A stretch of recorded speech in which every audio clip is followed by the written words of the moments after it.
Hello, my wonderful, beautiful brothers of the wonderful, beautiful Maverick Nation.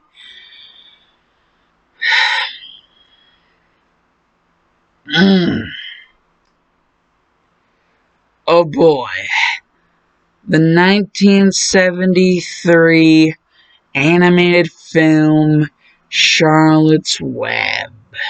Not the new version, the 1973 version. Here on D.S.M Reviews.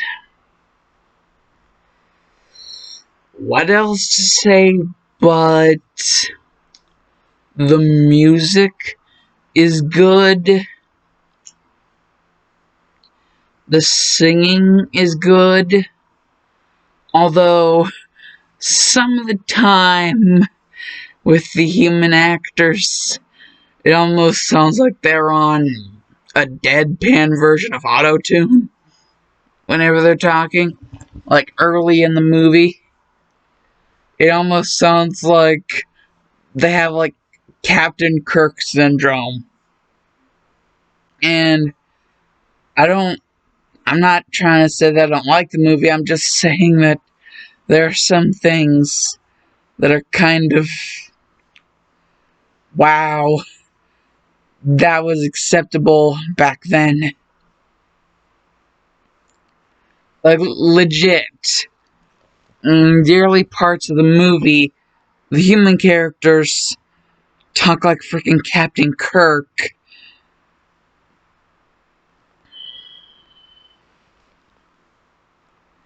Going through the 12 stages of grief for like 8 stages. How many ever stages of grief?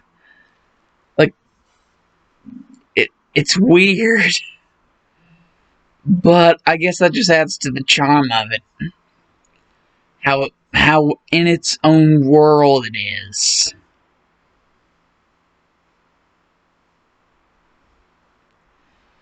It's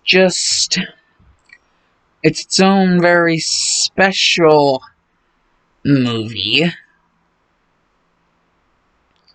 And the person who does Wilbur's voice really knows how to convey emotion.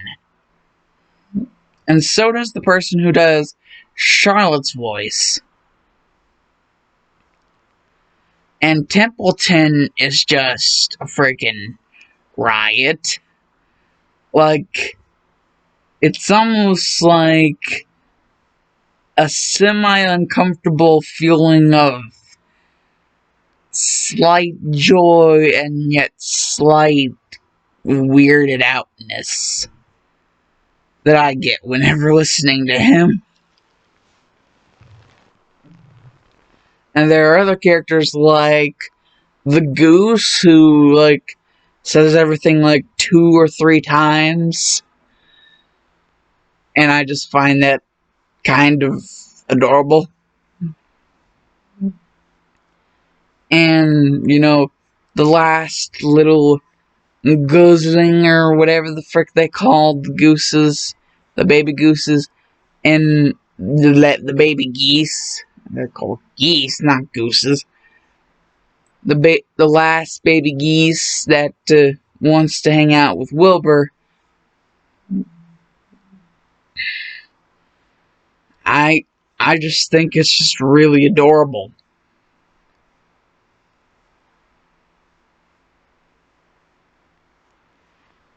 And just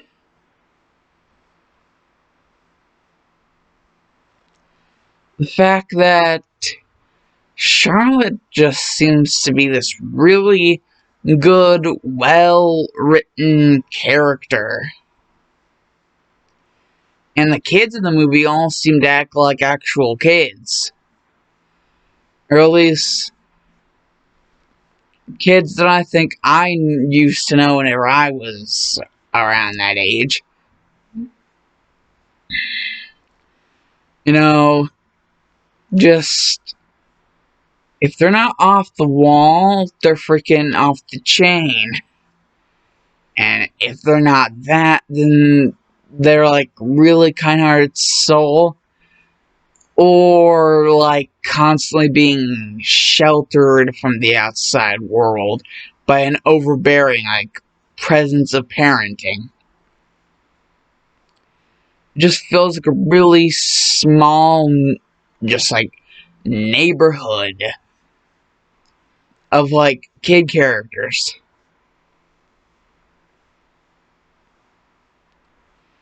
And they're just, it's all over the place, but in all the good ways that you can be all over the place. It just has that simple touch that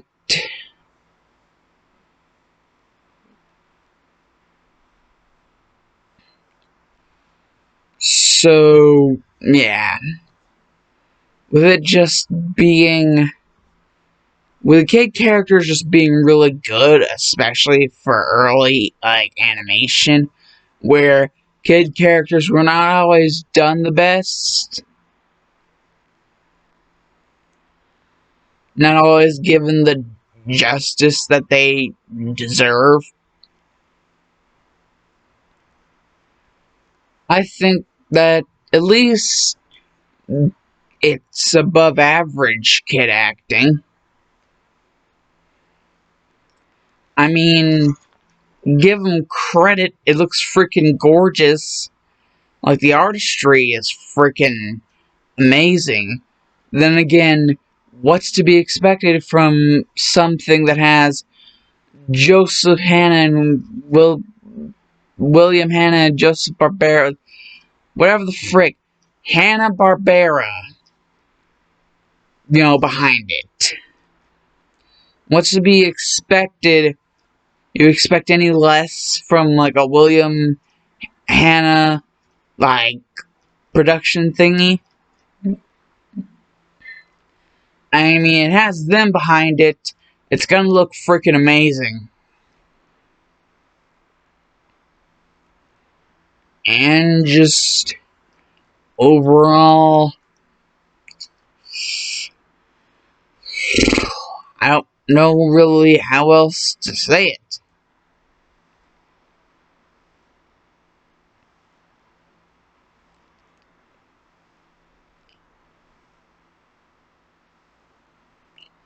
Other than I think several of the moments in the actual film are actually kind of weird. I mean, but hey, it was 1973. What are you gonna do? It's kind of like nitpicking at the original King Kong. That was 1933. It's almost like the world didn't know any better. So, are you really gonna poke at this film, this 1973 children's film, for having a few weird moments?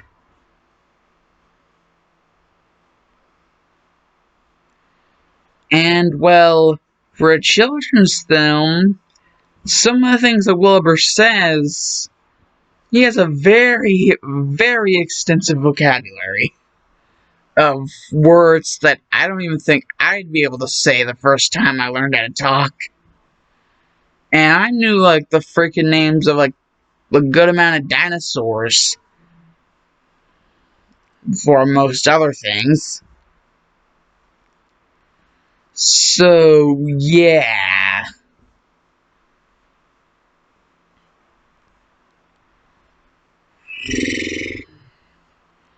However, the human characters besides the kid characters,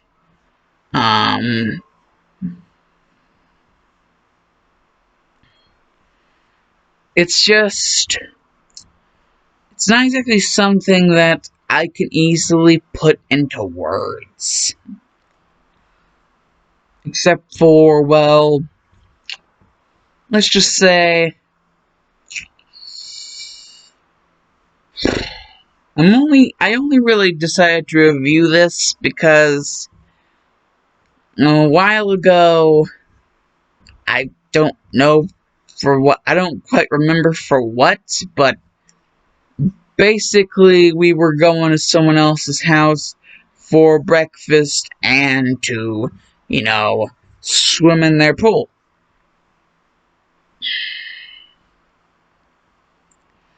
So, yeah, but basically, while waiting for, like, breakfast and everything, the movie, the live-action version of Charlotte's Web was on, at least what was left of it. I got, like, near the tail end of the movie. Yeah, the live-action version, if you wanted to ask me which one I thought looked better, the 1973 version definitely looks better. I mean, realism is great and all, guys, but you're making Charlotte a character who in the animated version looked freaking beautiful. Like, her beauty matched her personality, and her personality was freaking golden. So, yeah. You're making a character like that look pretty much like the first time I ever saw the live action version, which was before this, I actually was scared shitless of Charlotte because of the way the live action film makes her look. Like, good God.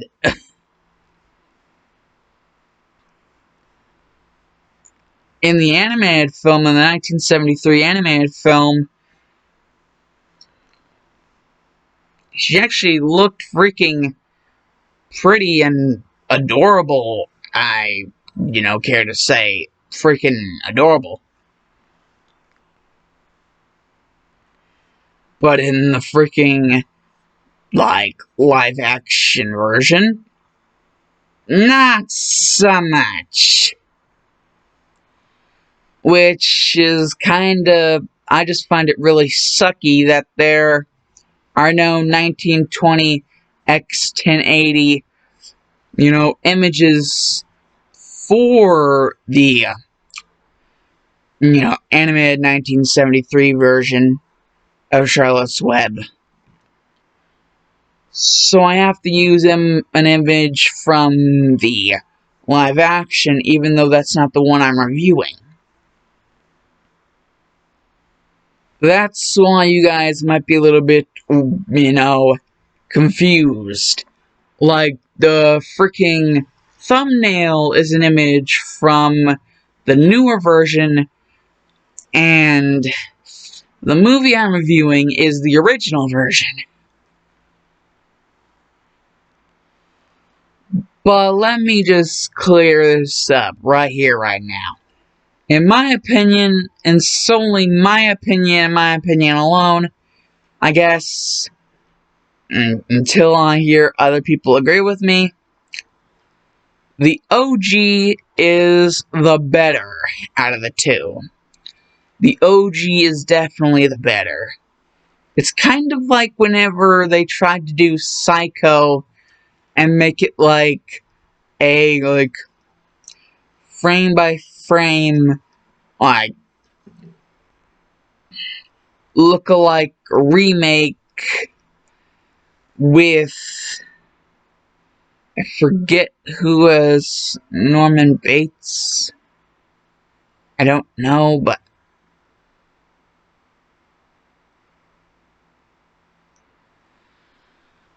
the less I try to think about that shot-for-shot remake, the better.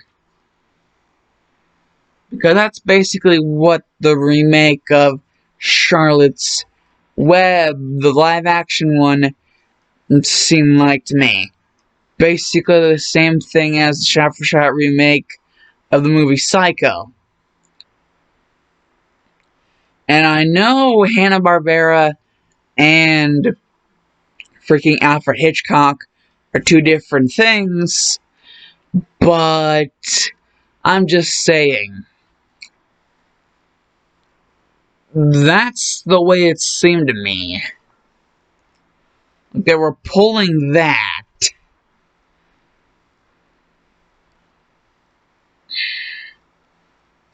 So, yeah, obviously, you guys know.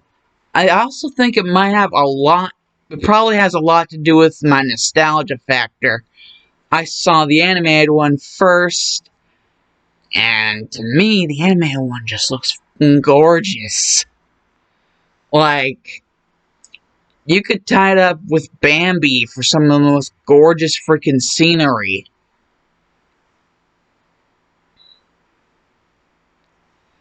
And like some of the shots of the freaking environment in Homeward Bound, you could tie it up with that too.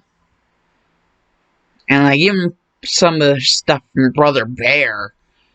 Yeah, that's a movie I've seen before, and so is Homeward Bound. So you guys might get like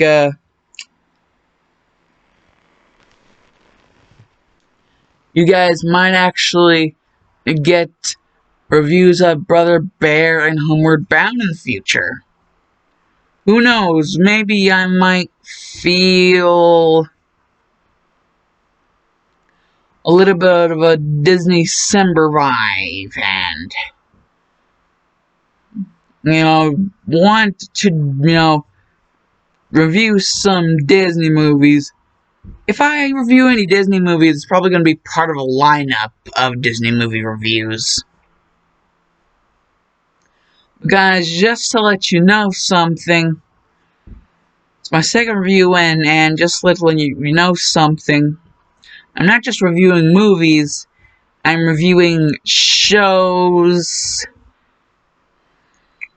Like, basically, I'm not just reviewing movies, I'm reviewing other, like, shit.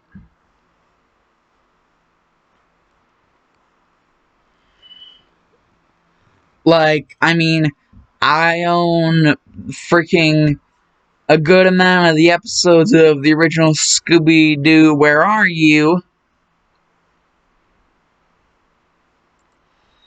Yeah, so I could do a review of that. Oh boy, what freaking do a review of that shit. Oh god.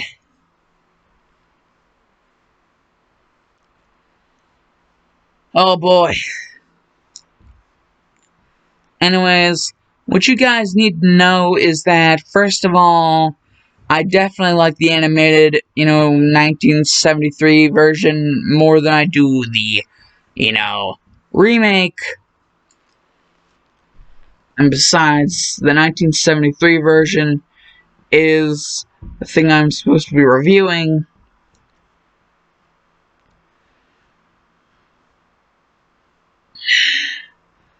And so, not only that, but I overall just think that this movie in general is freaking just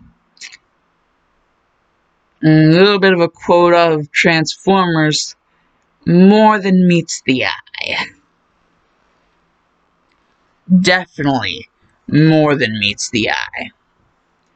So, if you watched it once and didn't think much of it, maybe give it a rewatch. See if your opinion changes after hearing what my 2 cents is. It has weird moments, but some of the best films have their own weird moments. And hey, literally, Hanna-Barbera is involved in this. Hanna-freaking-Barbera, like the freaking people that gave us Tom and Jerry. Freaking Tom and Jerry. Like, yeah. Wow. If that's not a seal of approval, I don't know what the freaking hell is. Anyways, Alan's these doses because the Dr. Sean Maverick LUT out of here. Ya boys. Like, favorite, subscribe, something in the comment section. And I'm a bounce.